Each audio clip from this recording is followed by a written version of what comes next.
Good evening and welcome. I'm Faladay Bell. I'm the Director of Community for the Center for Communication.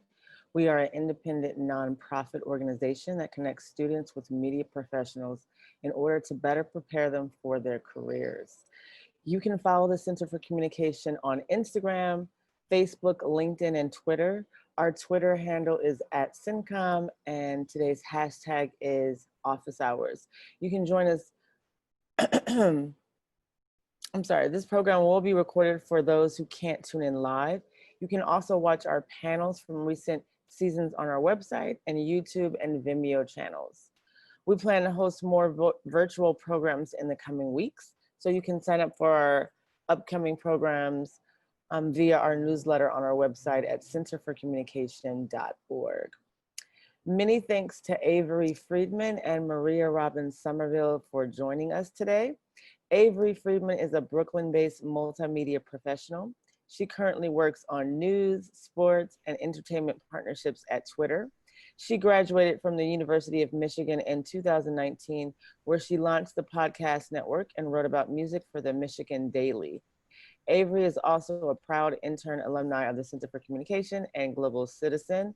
And before I move on to Maria, I will say Avery is one of my my favorite intern alums from the center, so she was awesome.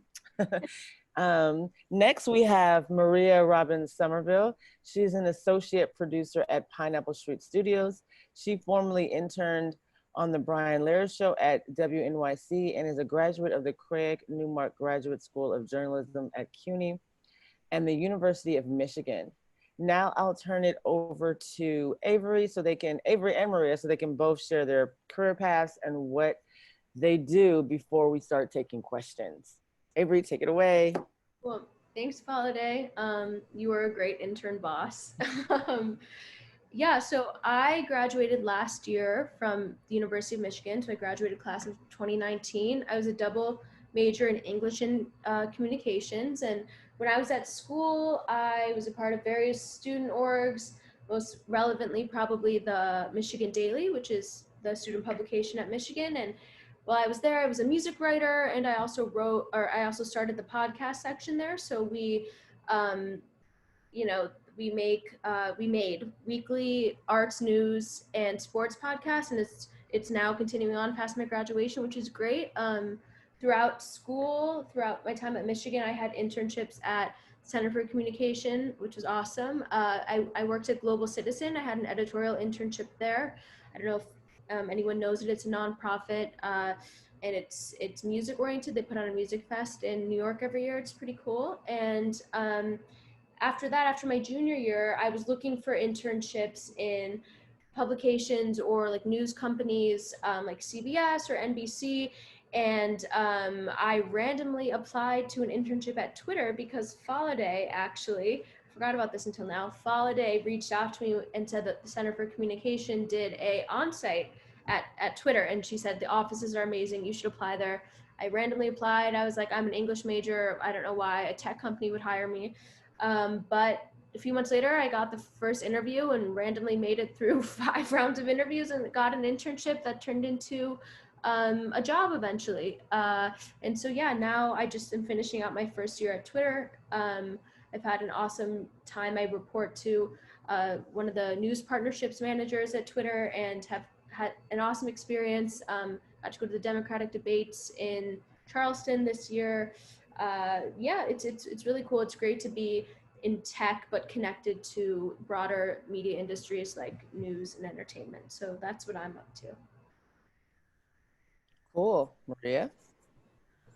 So I graduated from Michigan. Avery and I know each other from Yeah, Michigan. We friends. met at sort of like an English writing program, a spring program in the woods. And I graduated in 2017 from Michigan. I was an English and psychology double major and also studied Spanish. And I wrote for the paper there, mostly about like arts and culture, did like a little bit of reporting on like local Ann Arbor stuff. And then some essays. I did a lot of also other random stuff. I volunteered at a prison, and I've always really liked kids, so I tutored a lot. I went abroad to Spain. I graduated in 2017 Didn't really know what I was gonna do, but I loved writing, loved storytelling, was really interested in like politics and social issues, took a year off from school, did a few like random odd jobs, applied to the CUNY Graduate School of Journalism on a whim, sort of, and then ended up falling in love with audio and radio while I was there. And then while I was there, that gave me the opportunity to intern at the Brian Lehrer Show, which is part of WNYC New York's public radio station. It's kind of a talk show about politics and news. I produced a radio show there, did a long project for my capstone about mass incarceration and policing, and sort of like just developed my skills as a reporter and as a storyteller in general, and kind of knew I wanted to work in radio or podcasting ideally. And I'd always admired Pineapple Street Studios, which is a podcast production company in downtown Brooklyn that's been around for, I want to say 4 years, but I'm not 100% sure. And I'd actually applied for the internship, I think twice before my most recent time when I actually got an interview with them. So I applied for that internship in December, and then was hired in early January, worked there for 2 months, and we went fully remote because of the pandemic. And in May was promoted to associate producer at Pineapple, where I've been since then. And I really love it.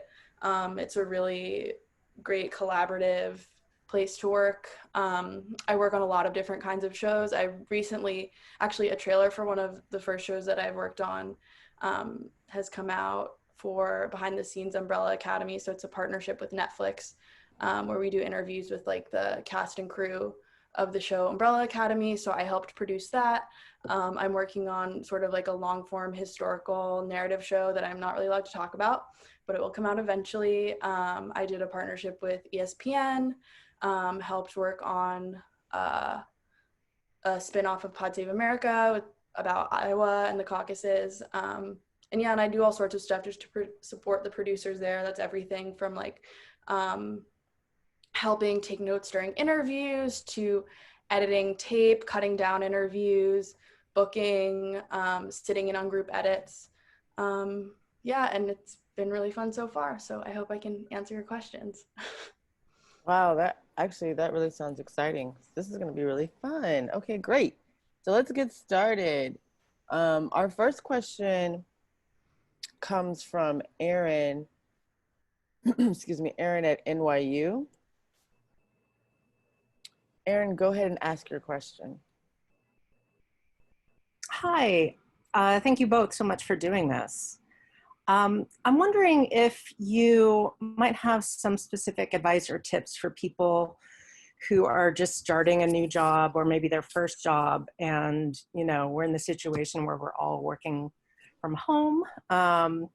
One piece of advice I've always gotten is it's good to really show that you're ready to learn and to take initiative just by going up to people and saying, hey, I'd really like to learn about XYZ, or if you ever need help on this, I'm there. I just feel that's a little bit more difficult right now. So just really wondering if you have some specific tips on showing your eagerness to learn or taking initiative. Avery, looks like you're ready to say something. Please take it away. I can hop in quickly. Sorry to be eager. My younger brother is going to be a senior in college, and he's doing his first internship remotely right now, and was just talking about this, and I was talking to him about it. I agree, that's like super tough, and I feel for anyone who's just starting out or trying to find a job or just starting their first job in this situation that we're in. When I was at Twitter, a lot of my coworkers and a lot of people at Twitter work in different locations. So I kind of have been working remotely with my colleagues in LA and San Francisco for a while. And when I was an intern, I had noticed that when I was an intern, I wasn't on a team that I particularly loved, but I had identified teams within Twitter that I thought would maybe be more relevant to my interests. And so I set up we use Google Hangouts at Twitter. I set up little Google Hangouts meetings and would just send people who had jobs that I thought were interesting. I remember I had meetings with like 3 people in LA and SF, just little 30-minute Google Hangouts, and just kind of said what I probably would have said to them in person. That's just because they weren't in the office. And so I'm not really sure what kind of electronic capabilities your company has or the sort of dynamic there, but I think that luckily we're in an era where we can use this technology. So I would encourage you to try to just make those connections digitally if possible.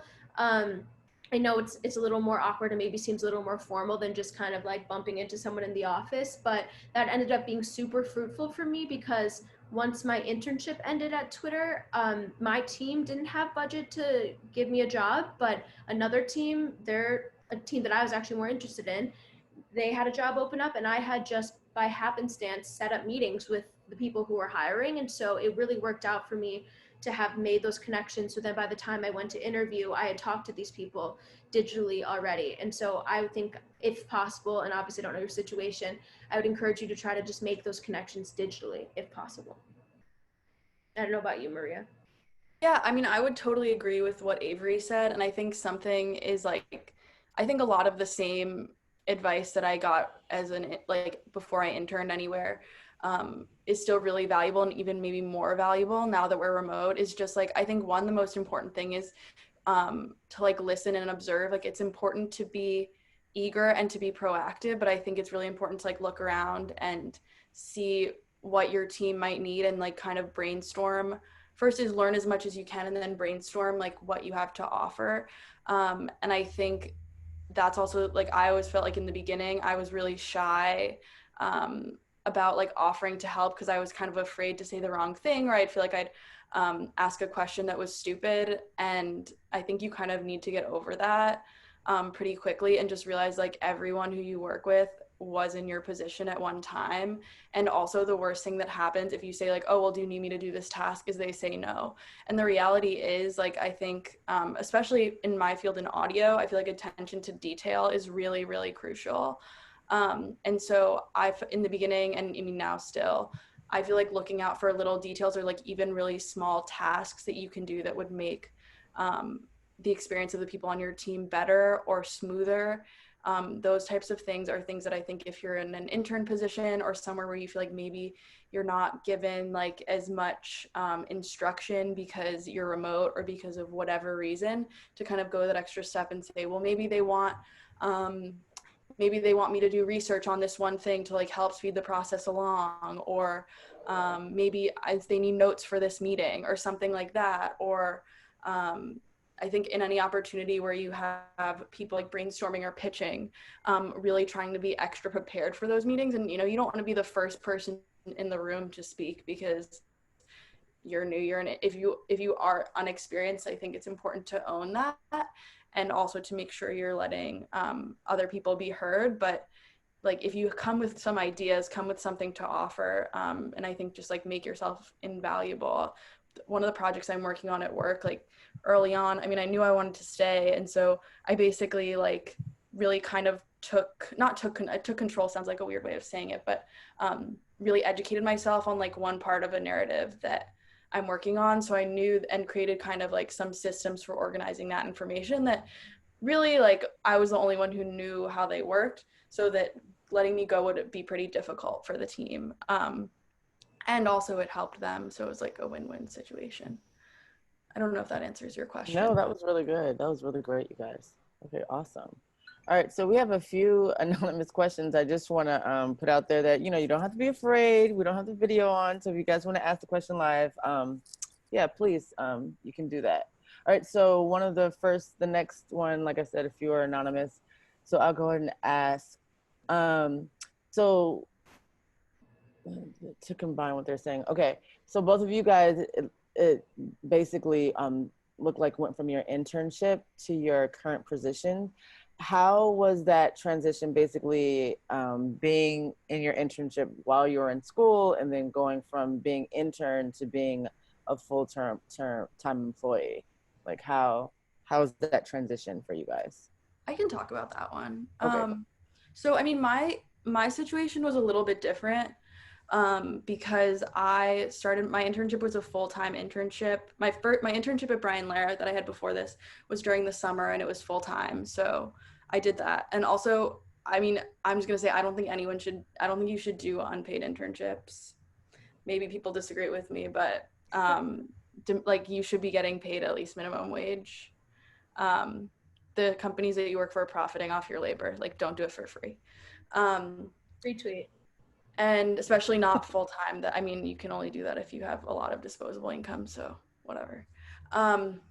But so my first internship, so I worked there full-time in the summer, so that like the whole school thing wasn't as much of an issue. And then I was in school, like the master's program was a 3-semester program. So I was in school in the winter and then started my pineapple internship full-time in January. And so although you're an intern, it's kind of treated like half just like a regular associate producer and half sort of like a educational experience. Like I was given responsibilities, but I also a lot of my job was just like to shadow producers and kind of like watch them edit, watch them do interviews, sort of just like get trained on different things and also just like get to know the people I was working with. I also think it's really important if you're somewhere and you are hoping the internship turns into a job, which if you like where you work, you always want to keep the door open for that because it's obviously really hard to find a job. And two, if you want that, I think it's really good to be transparent. I mean, I was really clear up front that I really liked working there and I wanted to stay and I wanted to learn how to improve so I could stay. And I think like there's really no shame in doing that and saying that you want to stay there past whenever your internship is and that you'd like to know what the best way to do that is. And at the very least, if you don't end up staying, you end up having good relationships with the people you work at. So maybe they can help you find a position that's like a better fit for you somewhere else and write you a good recommendation letter or whatever. And I think, yeah, just like being transparent, really communicating everything. Like if you don't understand an assignment, like I think it's really important to be able to say like, oh, I don't know. I mean, obviously after you've like exhausted your own resources, but really kind of be upfront if you've never done something before instead of wasting their time and like doing it wrong, you know?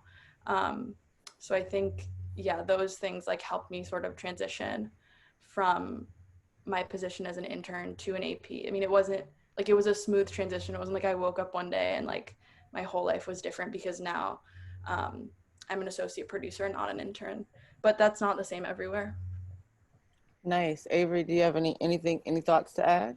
Yeah, I think that this person was asking about the experience of intern to full-time employee at your company, but I just wanted to throw in something about how, especially like I'm in tech and one would think that it's a really smooth process from intern to full-time employee, like that. I think that in some industries it's perceived that that's a really just like, okay, if you do well you get converted, you get an offer, and that I realized wasn't totally true.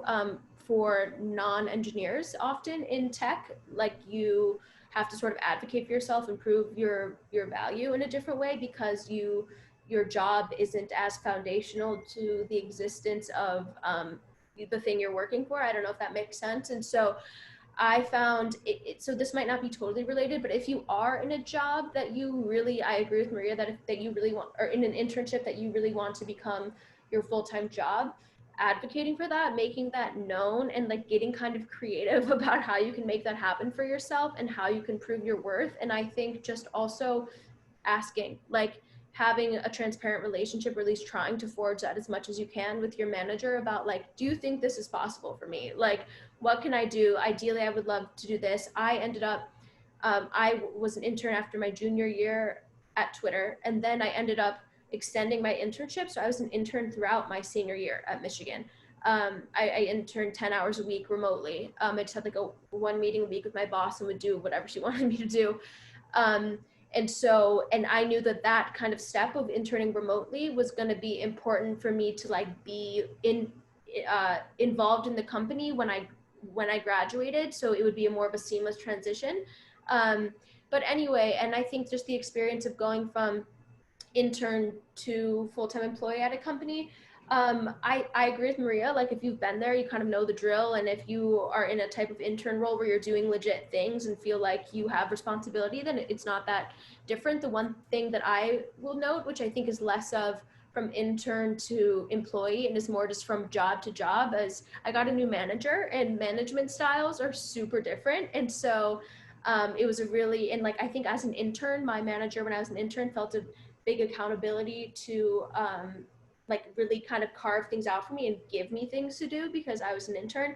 But you know, as a full-time employee, you kind of have to be you even more so than what we were talking about earlier of perceiving what your team needs. You are on that team now, and so you need to like make things for yourself to do. And you were hired for a reason, and so even though you're the lowest on in the ranks, you are not an intern anymore, you're an employee. And so if you are having like an off moment where you don't have much to do, like you have to enhance your team and you have to find a way to make yourself and your time useful. So I just think that there is a shift in agency and you have to kind of, like Maria said, just get over asking the dumb questions, just find a way to empower yourself to like be effective, even if you're not being directly told what to do every second. And adding one little thing to what Avery said, definitely like if you're an intern, especially if you're an intern who like doesn't really get a lot of assignments or like randomly has so much free time, and I think a lot, like I know a lot of internships are like this, like ask if you can learn the things that like people above you are learning how to do, or just like I don't know, if you're interning at like a podcast place or radio or film, like maybe ask if you can get a little raw footage to like try editing yourself, or ask if you can like talk to someone about pitching or about writing or whatever, because that also means like if you have the skills that they want when they're hiring someone at an entry level that you learn in your internship, that's going to make them want to hire you because you already know that stuff, even if it's things that aren't necessarily like what every intern learns. Awesome. That was great. Okay. That was really good. Okay, so now we have some live questions. So I'm going to ask a couple of these. Our next question comes from Erica, and she is a recent graduate of Mississippi State University. Erica, go ahead and ask your question. Hi, my name is Erica Dixon, and my question is, I've been searching for full-time opportunities and internships at various companies for a year now, and one would be Twitter. I actually applied like last year through their cycle for 2020 positions. And I was wondering for Avery, do you have any advice on how to not be like overlooked during the application process, or how to even make connections if you're like, I'm from Mississippi, so I'm kind of far from other states, and I really want to showcase my talents, but sometimes being overlooked, I've seen is very hard.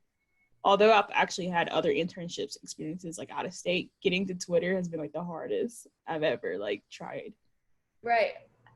I don't know what the technology is here, but can I ask what like you're looking to go into? Could she respond to me? Yep. Oh, great. I'm really good at being creative, so like content creation and probably marketing. Cool. So maybe it's like those non-tech type roles. Right. So, man, this is a tough question. I'm going to be completely frank. There are not a ton. Twitter's a small company compared to any other tech company. We have like 4,000 employees. Facebook, Google, all these other places, Instagram, obviously as a part of Facebook, have exponentially more employees than us, and which means that they have more ability to invest in non-technical, non-engineers, kind of like what I was just talking about. And so,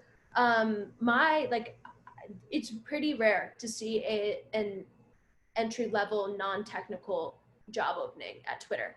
And so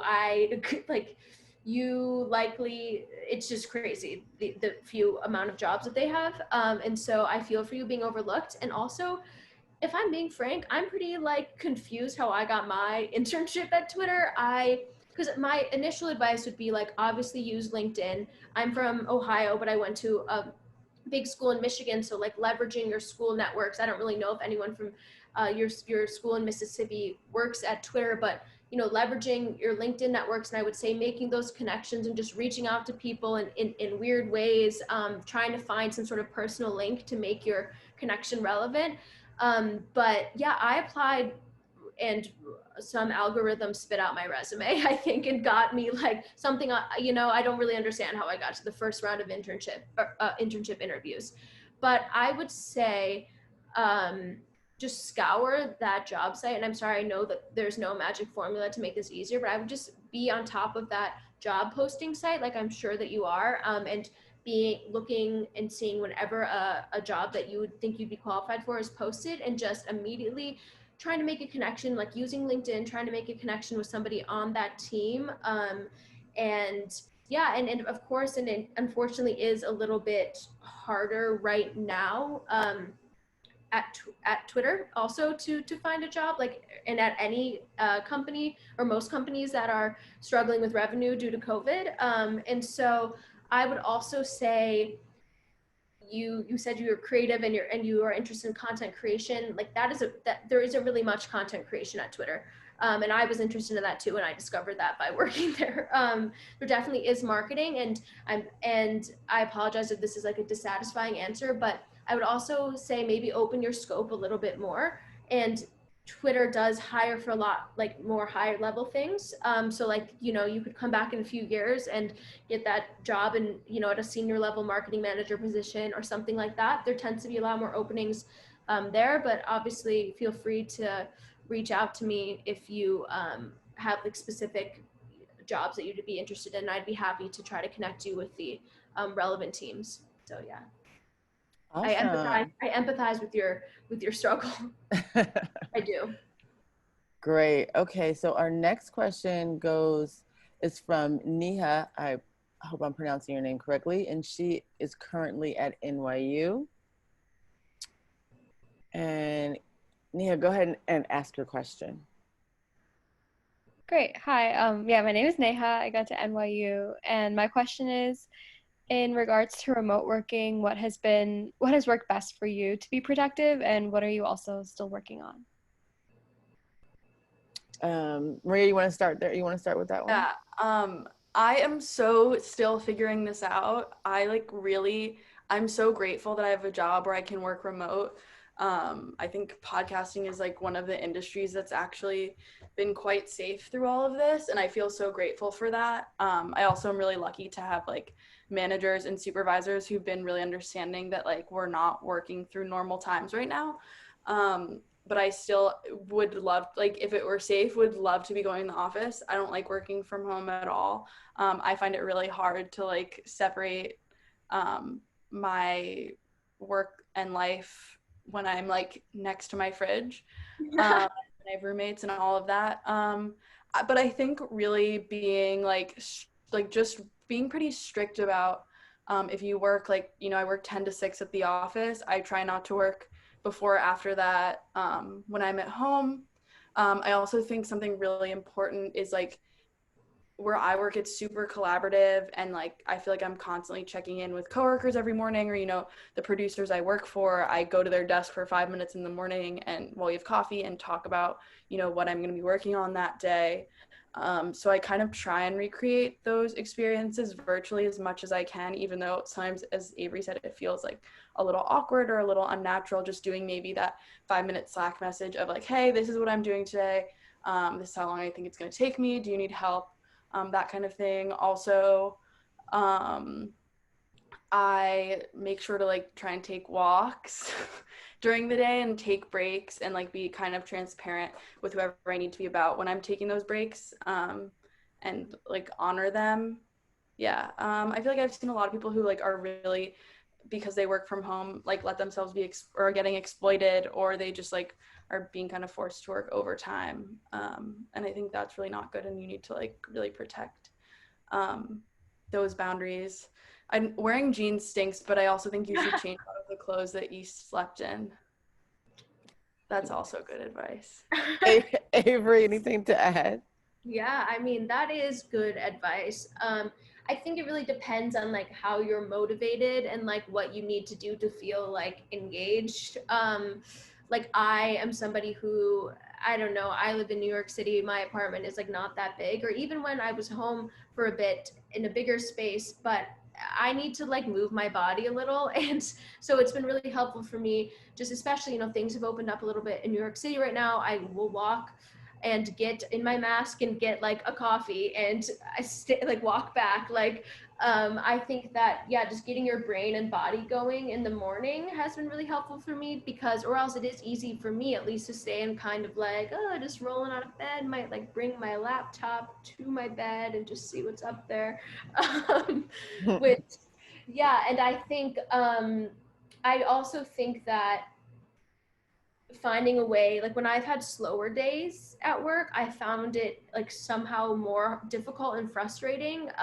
So I think if it's possible to find a way to keep yourself busy, and you know, whether that's taking on projects, obviously not letting yourself work crazy hours that you wouldn't be working in office life, but I think finding a way to stay busy and engaged, because for me at least it's been difficult to feel any sort of momentum in this COVID era. So feeling like at least you're getting things done for work and sitting in a chair and doing that kind of thing. And then just, you know, when you do have a down moment, like go for a walk or like write something or like listen to some music or like cook something. I think that it's also way easier when we don't have coworkers around us, and maybe I'm like making myself look bad, but way easier to like tank time on social media or like do things that like don't make you feel productive. And not that we need to feel productive all the time, but that's a way that makes me feel motivated and feel like I'm spending my time in a good way, whether that's working or not. So yeah.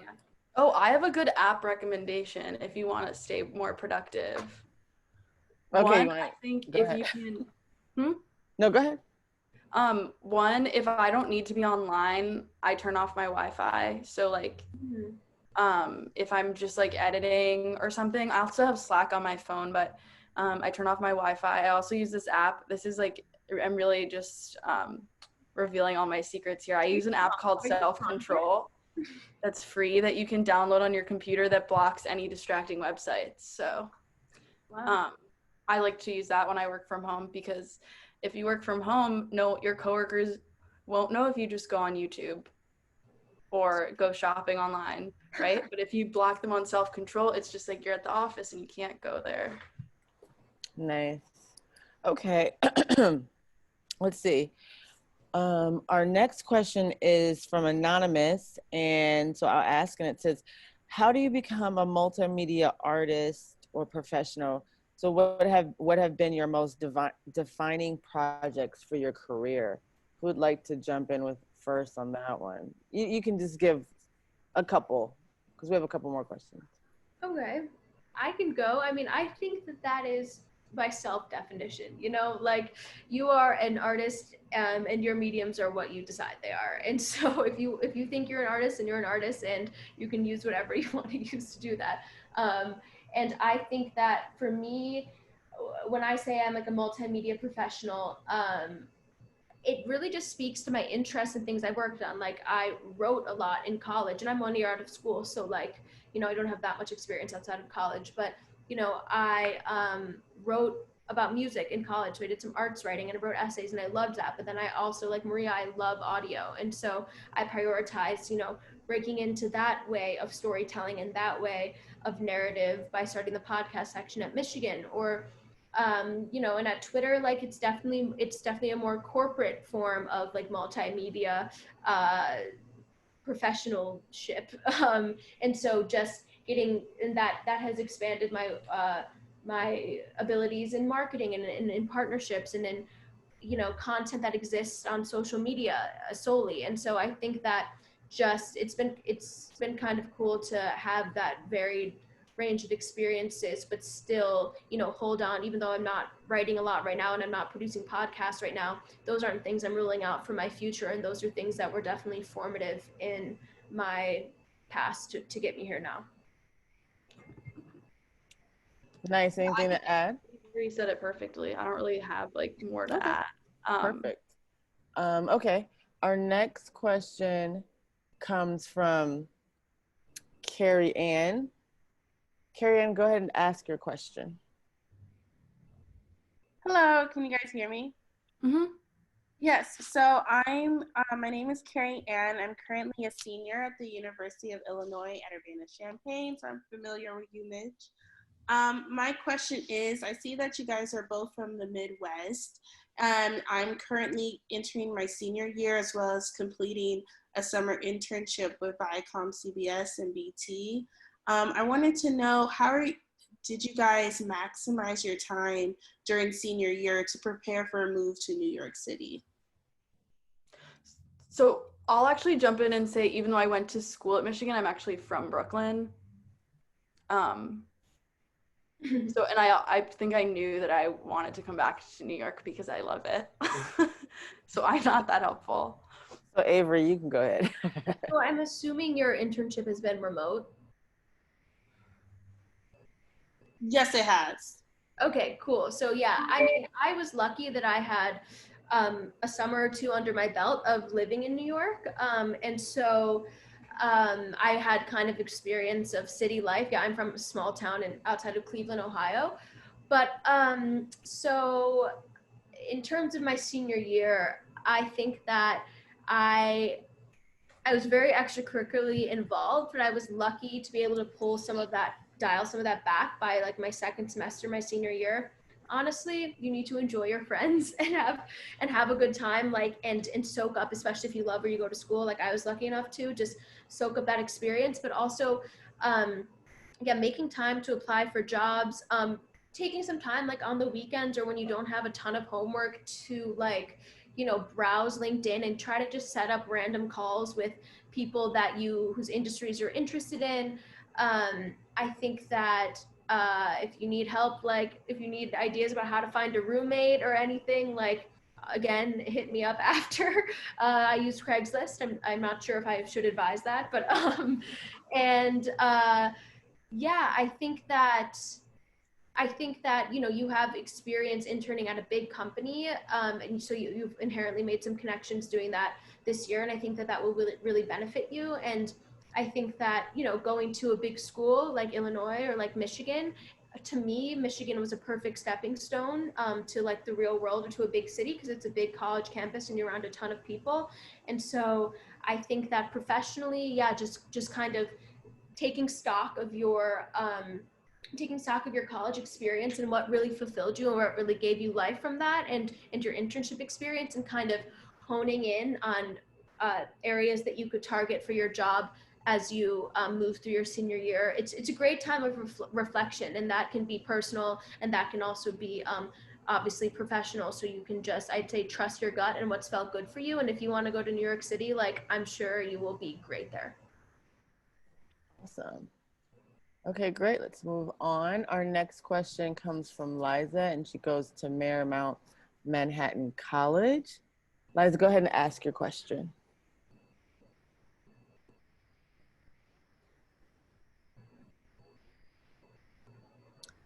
You should see a box asking you to unmute yourself.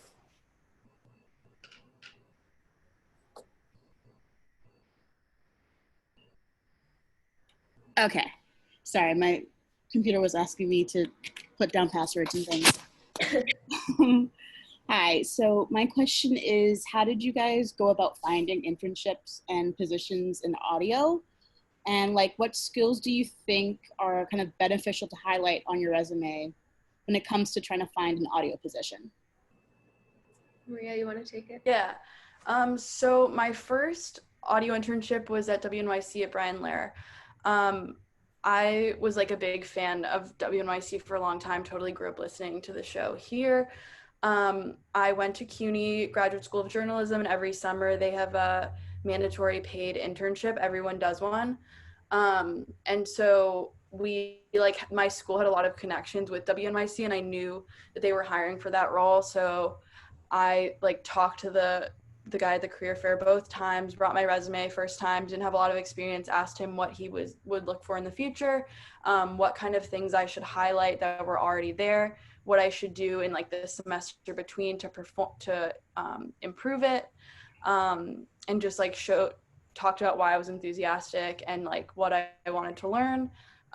Met with him again in the spring. I had a little more experience at that point because I'd taken more audio classes. I think I had a few clips to send, and I made sure to always send follow-up emails, had my resume looked at by a bunch of people I trust, including the career office at CUNY. Got my application in really fast. I think I applied to a few other internships that I didn't get, but I made myself really familiar with that show and with that station. And I basically, the kind of best advice I think I've ever heard and used is when you look at a job description, one, especially if you're in media, news, journalism, anything like that, use your research and your reporting skills to find out as much as possible about what they make, who works there, what they're looking for, like anything that you can find, just pretend you're studying for a test and learn that.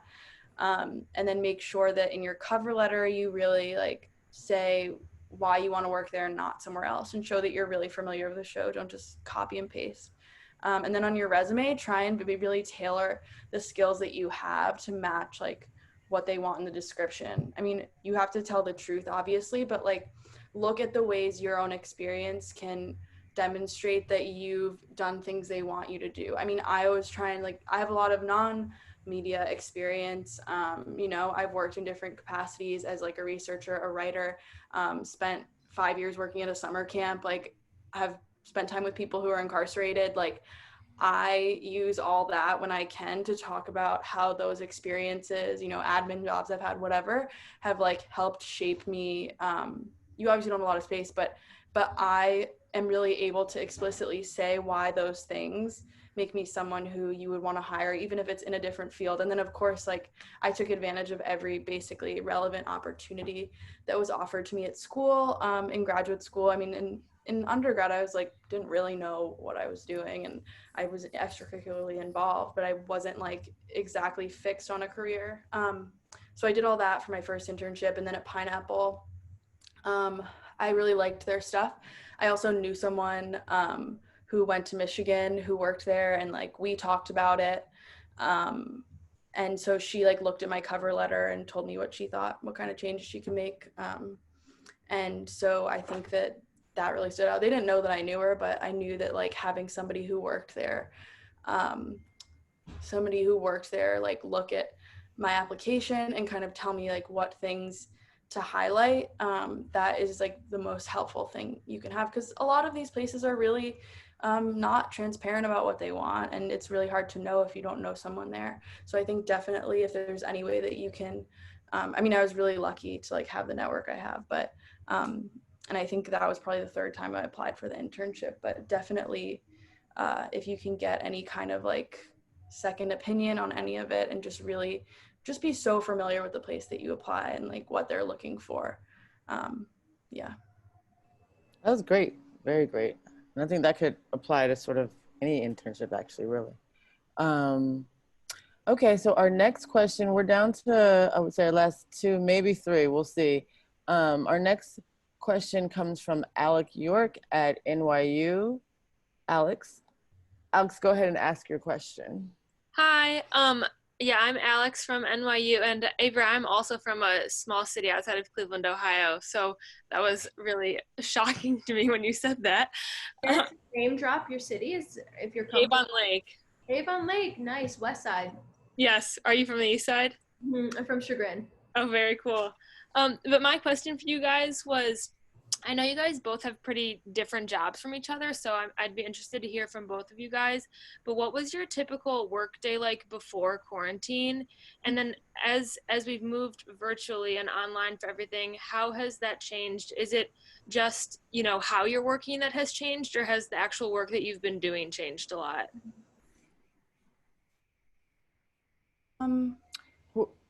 Who wants to take that? Maria, you want to take that first? I can take it. I mean, I think my job, I didn't really have like a typical, like, I just think my job was like very varied from day to day.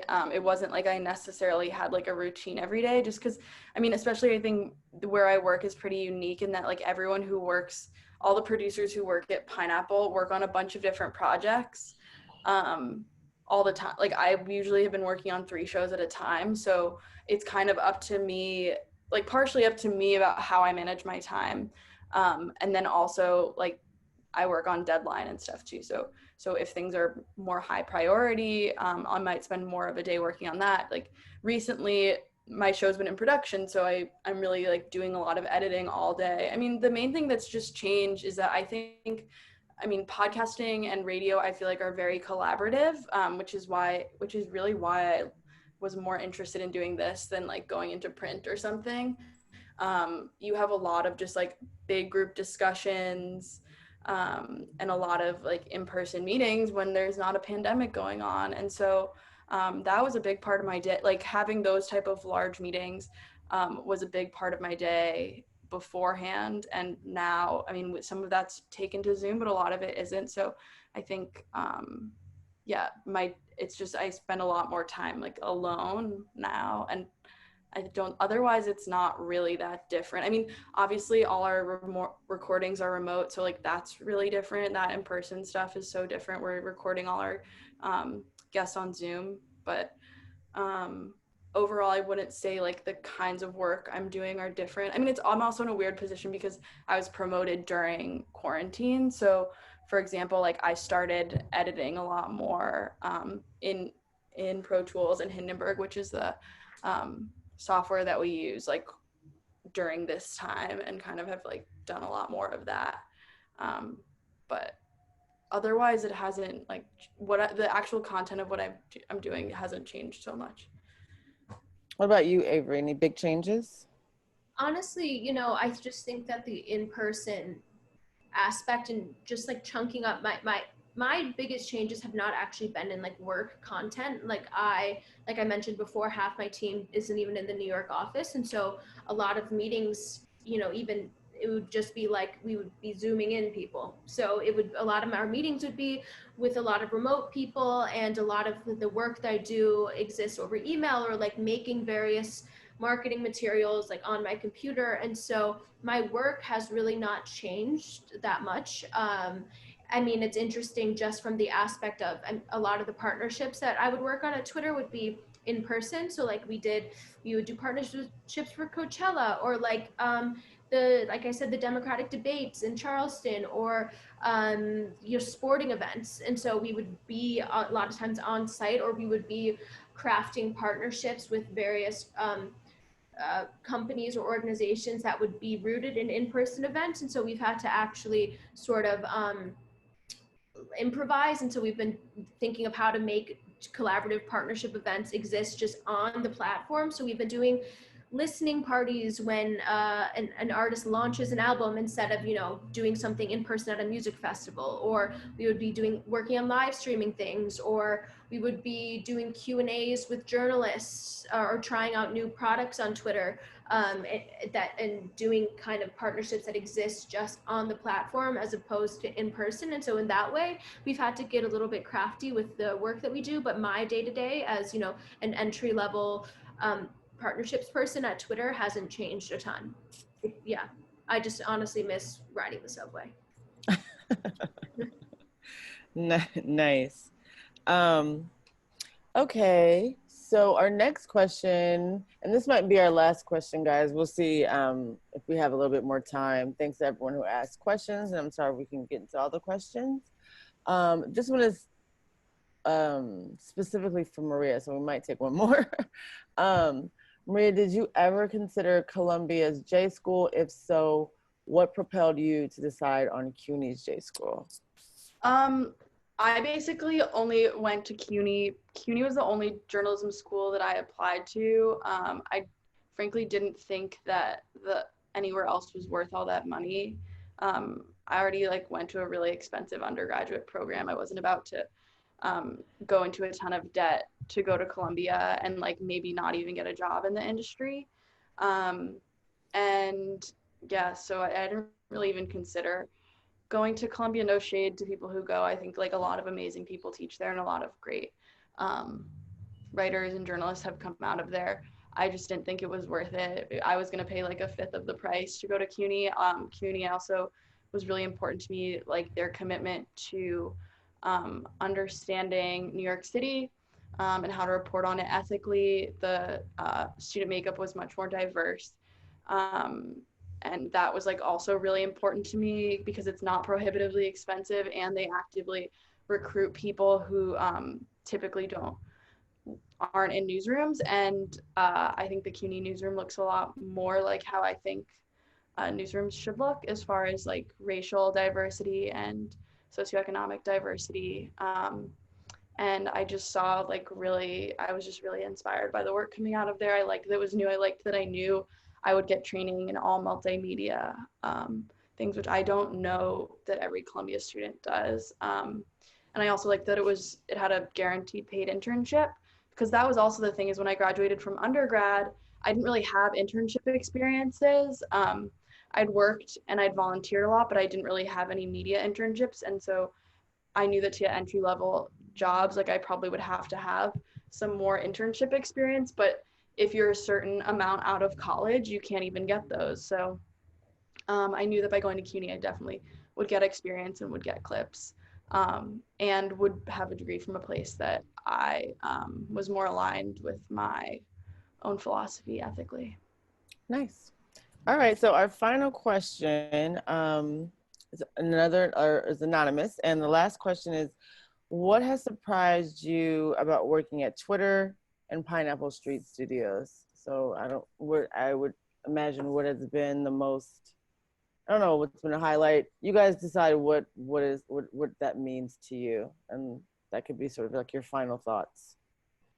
Yeah, I can go. And I mean, this wasn't that surprising, but I've been really pleased. And yeah, I've been super, super pleased to see and experience Twitter's like valuing of diversity and uplifting people who marginalized groups. And we have a lot of business resource groups at Twitter. I'm in Twitter Open, which is the LGBTQ like business resource group. And there's Blackbirds, there's Twitter Alas, there's all of these amazing business resource groups that spend a lot of time, bringing in speakers or putting on events to help share their cultures with the people in my workplace, which has been an amazing experience. Like even virtually, we've gotten to see some amazing speakers that various groups have brought on for us to learn, especially right now.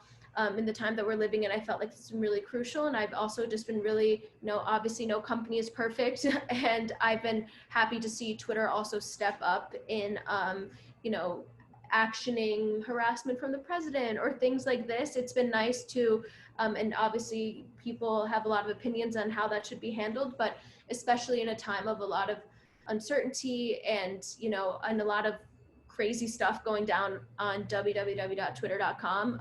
It's been nice to see at least some action in directions that I support and align with as we navigate a pandemic amongst lots of other things right now. So I've been really pleased with that. Nice. Maria? And yeah, I mean, I don't think that anything, I kind of thought that Pineapple would be an amazing place to work. And I knew it was like a really young, new, exciting company. And I really liked the content they made. So I knew, I wasn't really surprised, but I think I definitely have been, I mean, I don't know. So I think surprised just because I don't really expect it from like any successful company, is like that people were really welcoming, really willing to mentor me. And also I feel like they're really, in some ways really non-hierarchical, which is nice in that they really value like everyone's editorial input. I felt like even as an intern, my ideas in like edit sessions were heard, and I've been like given work that's actually meaningful, I think, since the first day that I got there. And I just think I haven't really like felt like an outsider, which I feel really grateful for. And yeah, the whole time I've just felt really supportive, and like things have been for the most part really communicated clearly to me of like what's expected, and what's going on at the company. So Nice. So this has been awesome. Any final thoughts from you guys? Any last words for the students or recent graduates? Don't be discouraged. Like, apply for things even if you don't think you'll get it. Don't, just because you think that like maybe you're not qualified, that doesn't mean you shouldn't apply. I also think I'm not happy that these are remote, because obviously I wish we could all just be in person. It would be a lot more natural if it were safe. But I'm really happy that these panels have now become available to people who aren't in the city. So I hope you all like stay connected with the center, and I don't think that even when hopefully the panels can resume in person, I hope you can all watch the live streams and participate in other ways, because I think making things available remote, even when it's not necessary, is like a big way to promote diversity and inclusion in the media. So yeah.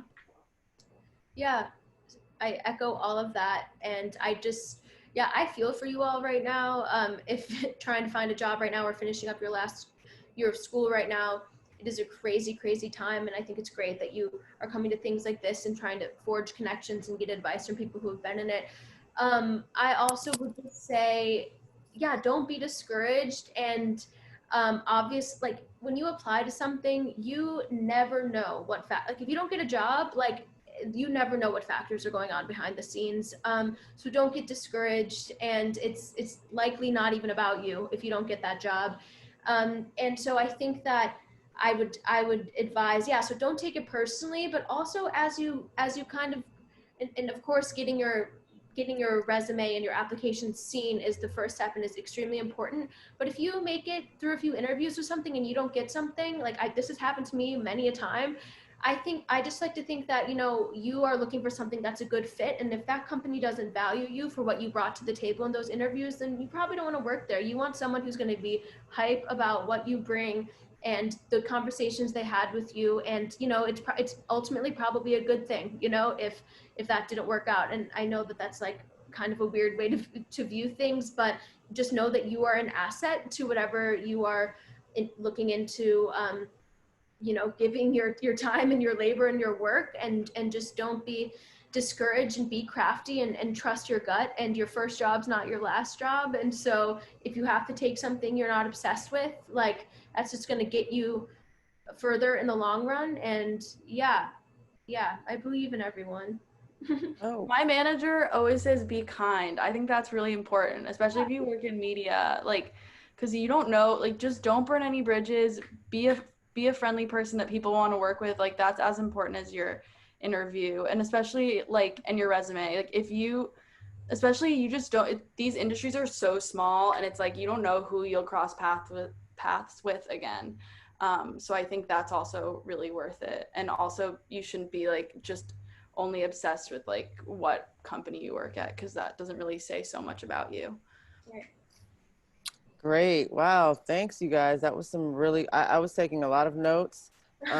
So that was really great. I'm really so glad that you guys were able to join us today. It was good to see you, good to catch up, see how you guys are doing.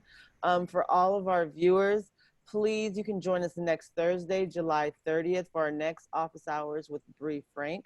She's the VP at Reese Witherspoon's production company, Hello Sunshine. So that should be nice. And that is, that will be at 4 p.m. And on August 6th, we're hosting office hours with Deborah Gim and Alexis Nowicki from the publishing firm FSG. So sign up for that one as well. Also remember that you can sign up for our newsletter so that you can get reminded for these at centerforcommunication.org. And remember, we are a nonprofit organization and we try to keep these free for students as much as possible. So feel free to send us a donation at centerforcommunication.org/donate. Thanks, guys, and I'll see everyone next week.